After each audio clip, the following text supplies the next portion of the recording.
Ako po si Jacqueline Fontanillo Calculan. Ako po ay 36 na taon nang nagtuturo. Ako po si Ginang Marian Bascoldo Chavez at 27 taon nang nasa serbisyo as a Teacher 1. I'm Cristina F. Balmedina, 27 years in teaching. Ako po ay Teacher 1. From Teacher 1, now Teacher 4. Ako po ay nasa Teacher 1. Nakamit ko naman po bilang Teacher 4 na po ako ngayon. Teacher 1 ako last time, ngayon ay naging Teacher 4 na po ako. Ako ng maraming taon, binigyan ko po ng priority ang pag-aaral ng aking mga anak.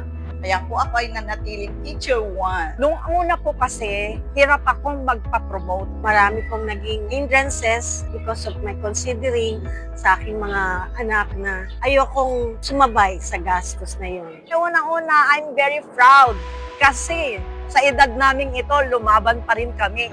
Yes na yes! Kasi po ako po ay totoo na pong Teacher 4. Naalis na po sa Teacher 1. Sa totoo lang, talagang maiyak ako sa tuwa dahil after ng struggle ko, ito yung ibinigay niyang blessing sa akin. Kay Ginoong President Bongbong Marcos at kay Mr. Sani Angara sa ating pong Education Secretary. Maraming salamat po sa pagkakataong ibinigay niyo. Blessing din talaga si President Marcos dahil po siya lang po talaga yung nakapansin sa mga Teacher 1 na katulad namin na magre-retire na maipromote man lang yung aming sarili.